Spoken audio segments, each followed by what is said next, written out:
All right, good day, students. Welcome back to our general mathematics subject. We are now in lesson 4, problem solving involving functions, including piecewise functions. Learning objectives for this video: at the end of the lecture video, the students or you will be able to work out problems involving functions, including piecewise functions. But before we are going to proceed with our main topic, let us have a short review. Okay. For our past previous lessons on operation of functions. Okay, give me a short minute, at least a 3 minute of your time. Pause this video and then try to answer on your paper the definition of the four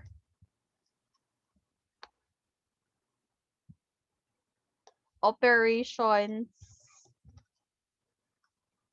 or four basic operations of functions. Firstly, we have addition of functions.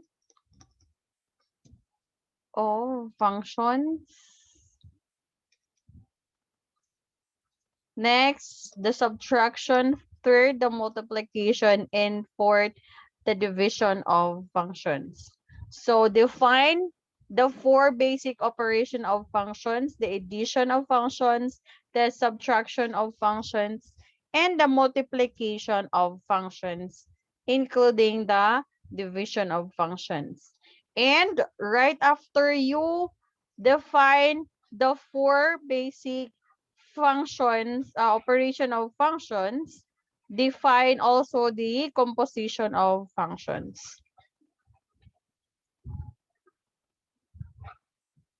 Define the composition of functions. After you've done defining all of those, then take a picture and then submit it to me via email, or you can submit it through Messenger. All right? So that would be the review or the previous discussed lessons natin. And hopefully you understand already the concept of operational function, so that we will finally go to the solving problem wherein this is the main topic of this video lecture. And before that one, before giving you the example for the problem solving, we will recall first what are the important things that we need to consider in solving the problem. First and foremost is you have to read and reread the problem.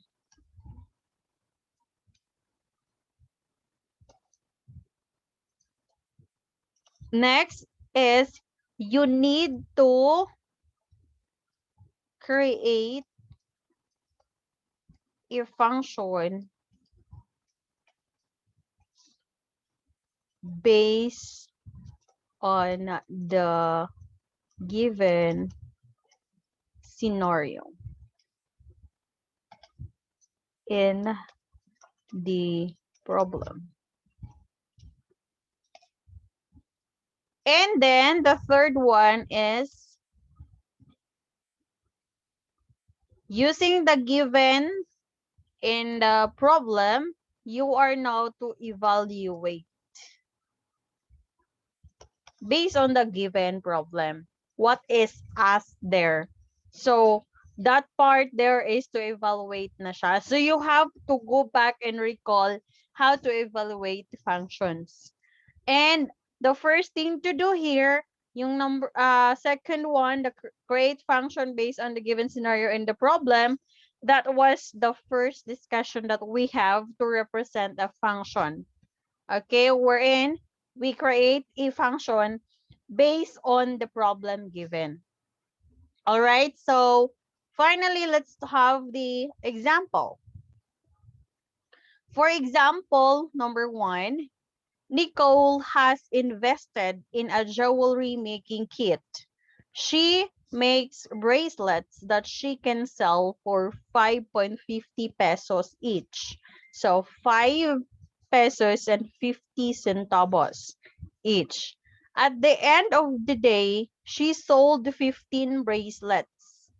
So ang tanong, what is asked there is, how much money did she earn from it? So first thing, here's our problem and here's the solution. First and foremost, you have to let X be the number of jewelry. Now, so you have to replace X into 15 since she sold 15 bracelets. Then solve. But first and foremost, you have to create first this one. The function to be used based on the given. So, first and foremost, we have here the statement, she makes bracelets that she can sell for 5 pesos and 50 centavos each. Therefore, you will represent that one as function of x, or f of x is equal to 5.50x, wherein the x here is the number of jewelry as mentioned above here. Therefore, we need to replace x here with 15 because we are asked if how much money did she earn from it if may 15 bracelets siyang nabinta for that day. Therefore, you have to write down here, substitute bring down f, then open parentheses, substitute the x with 15, close, and then equal sign, bring down 5.50, substitute the value of x wherein yung 15, and then we have to perform operations. F of 15 is equal to 5.50 times 15, that is 82.5. Therefore, we can say that Nicole earned 82 pesos and 50 cents from the 15 bracelets sold. All right, so it's important also when you solve the problem already, you have to make a conclusion, just like this here. All right, so let's have to proceed with number 2. Example number 2. Jessica is working as a cook in a famous restaurant. Her salary is 200 pesos per hour as agreed by her manager. If she works 5 hours a day, how much does she earn per day? So we will have the solution. Here's the problem for this solution. Okay, so that you will be guided. So nilagay ko din dyan yung problem. First is, of course, you have to make a what? Function muna. That's why here, indicated na po dito yung given. So yung una nyo talagang gawin is you have to make a function. Ito, una, kailangan ito. Here, as instructed, ang ginawa ko is I let X be the number of hours Jessica work per day. And that would be your first step. That's why here, I write here the function f of X is equal to 200 times X. Kasi nga, per hour po yung salary per hour. And then, per hour is 200, and then X here is represent as the hours. Therefore, we are tasked to find how much salary did she earn if she works 5 hours a day. That's why we will use the function that we've represent for the salary of Jessica. We have to replace X with 5. Therefore, yung f of X dito magiging f of 5 is equal to yung 200 bring down, and then yung X dito papalitan natin ng 5. So, that would mean f of X is equal to 200 times 5. So, we have the final answer of 1,000. 1,000 yung sagot. Now, ma'am, is it okay na wala na tong let X and then itong replace? Ang makikita lang namin this one, this, and this? Yes. Or isusulat lang namin is this one here, the solution only. Yes, it's okay. As long as I can see the correct solution, it's okay. Now, we will conclude that Jessica earns 1,000 pesos per day. So Jessica earned 1,000 pesos per day. So that's the conclusion there. Another example.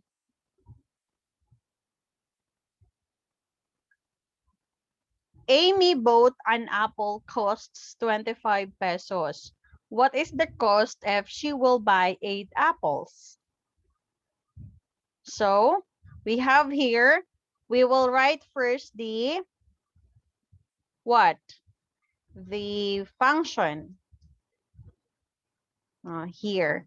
The function is, I will make a function of a of x. Represent as apple. All right. We can use anyway, students, please be informed that we can use any of the letters of the alphabet when we represent a function. All right. So I will use a of x is equal to 25 times x. Why 25 times x yung aking function? It's because the cost of apple per apple is 25 pesos here. And of course, I will let x be the number of apples. Therefore, I will substitute already. So, a of 8, kasi 8 apples yung kanyang bibilhin. Therefore, 25 times 8. All right? So, we have here, we will multiply 25 times 8. So, we will get an answer of a of 8 rather is equal to 200. Is it correct? Let's try. 25 times 8. So 8 times 5, 40. And 8 times 2, 16, 17, 18, 19, 20. So we will have 200 pesos. All right? As our answer. So you can have the solution as like this only. Without explaining that this is, we will let x be the number of blah blah blah. But if you want to be detailed, then you can do so, as long as you will arrive with the correct answer. All right, now the conclusion there is, thus Amy will pay 200 pesos for the 8 apples. false. Period. Okay? You have, after you answer with a particular problem, you have to include the conclusions. Okay, let's proceed. What about if the problem is already piecewise function? So we have here, for example, number 4, we have here the piecewise function already. So the problem is, in Britannia Beach Resort, a boat ride cost 500 pesos, intended for 15 passengers only. Additional passengers are charged 50 pesos per head. Suppose there are 18 passengers in total. How much will it cost for the boat ride fare? Now, recall that we represented a particular scenario for a piecewise function. But this time, it includes already the solving problem wherein you will substitute a particular given or values in your x values there. All right, so we will have the solution. First and foremost is, remember that we need to make a function or create a function for this. First, since piecewise function, it consists of 2 or more functions. So dito is dalawang functions. First is the scenario, a boat ride cost 500 pesos intended for 15 passengers. That's why I write it there, 500 pesos yan siya. 500 pesos, walang katabing any x or variable because 500 is constant whether the x is whether the x is more than 0 but less than or equal to 15. So 15, in short, 15 and below. 500 talaga yung babayaran per head. Per boat ride rather. But we have here the additional passengers as charged 50 pesos per head. So ito yung ibig sabihin, yung 500 pesos dadagdagan ng 50 pesos kada tao. Ang ibig sabihin po ng kada tao is ito, yung susubra. Kasi yung x natin is yung ilan total ng passenger. Okay? So yun yung x. Tapos we will minus it sa 15 kasi hanggang 15 lang po yung 500 pesos. And then if x is greater than 15, kapag susobra ng 15. Therefore, we are tasked to get the fare of 18 passengers. Ilan na po daw ang babayaran sa boat ride kapag 18 passengers na in total? So what we are going to do here is, we will let the number of passenger in x be the number of passenger in total, which is 18. Okay, nandito, since 18 is greater than 15, therefore, you will substitute x by the number of passenger given the second equation of the piecewise function. So, we will go back here. Okay, among the two equation or functions here, if we are going to assess, among the two functions, ito at saka ito, we have here 18 passengers. Kung titignan natin sa ating interval, saan po ba nabilong yung 18? If we will assess, dito po siya sa second equation. That's why yung gagamitin natin na equation is yung second. Okay? Second equation. Ito siya. Si 500 plus 50 times x minus 15. Kasi 18 is greater than 15. Our x is greater than 15. So we have here, okay, recall, ito yung gagamitin natin. That's why, ang mangyayari is, we will bring down this one, the second function. So magiging f of x is equal to 500 plus 50 times x minus 15. All right? And then we will substitute already the 18 sa x value. We have f of 18 is equal to 500 plus 50 times 18 minus 15. So we will perform operation muna dito inside the parentheses. So we will have 500 bring down plus bring down 50, 18 minus 15, that would give you 3. Therefore, simplify further, we have 500 bring down plus 50 times 3, that would give you 150.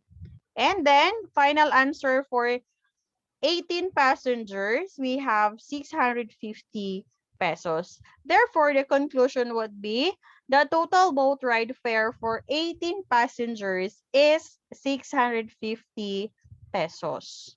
All right, so we will proceed with our other example. All right, let's proceed with other example for piecewise function.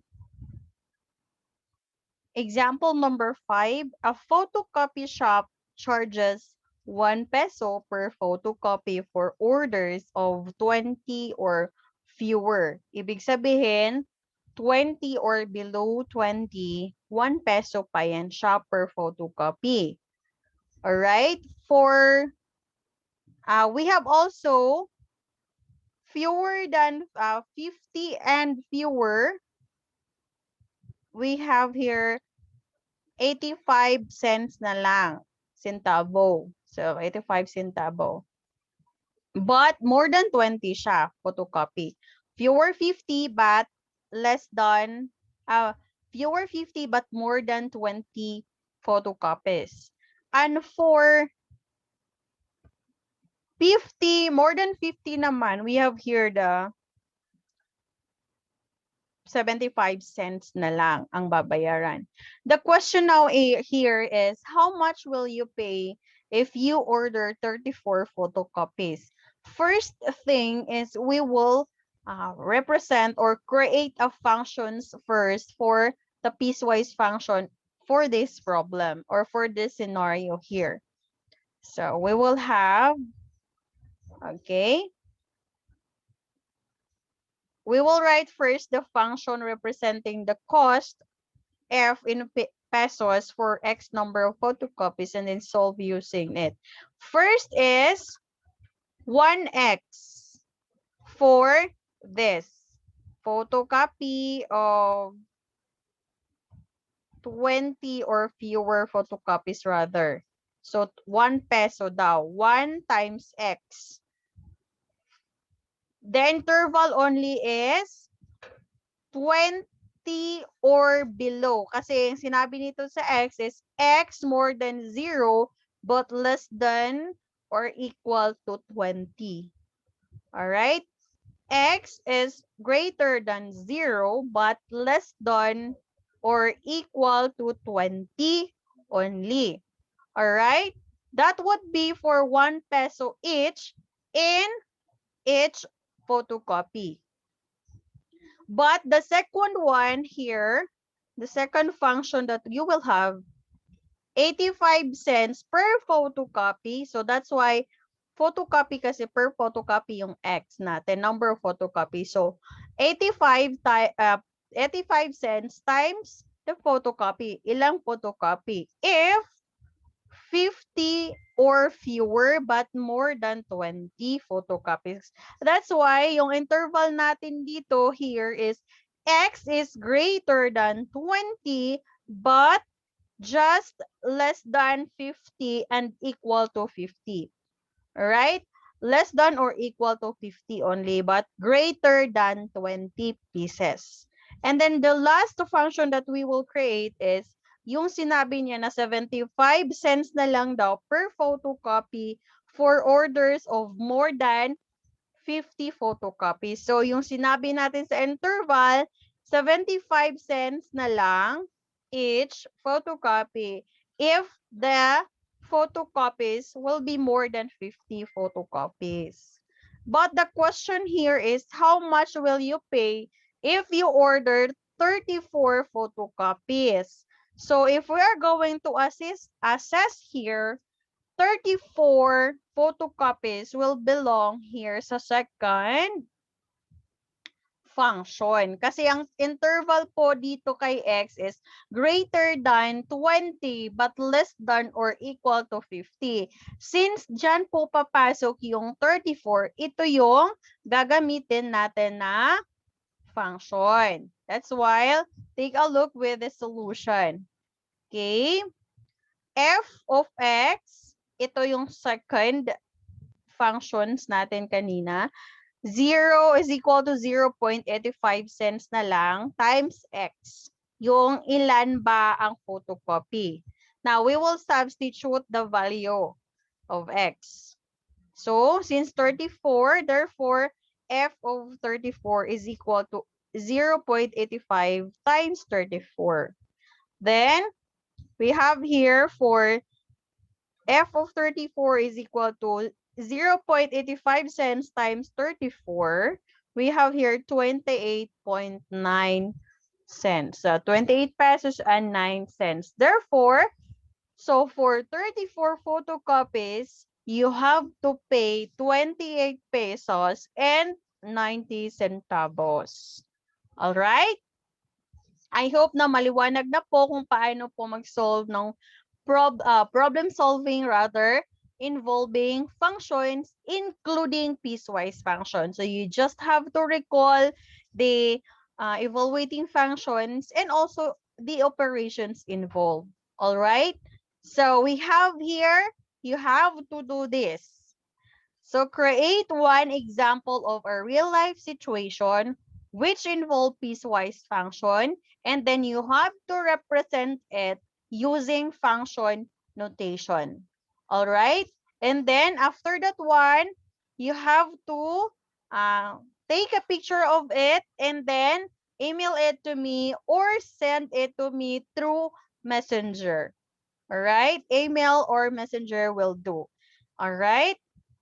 And for quiz number 6 naman, you have to proceed with your to your Google Classroom and then check your activities there and click quiz number 6 and then answer it. All right? That would be all for this lesson, and see you again for the next lesson of general mathematics subject. This is Mrs. Clear P. Hamero, your subject teacher for general mathematics. Thank you for watching.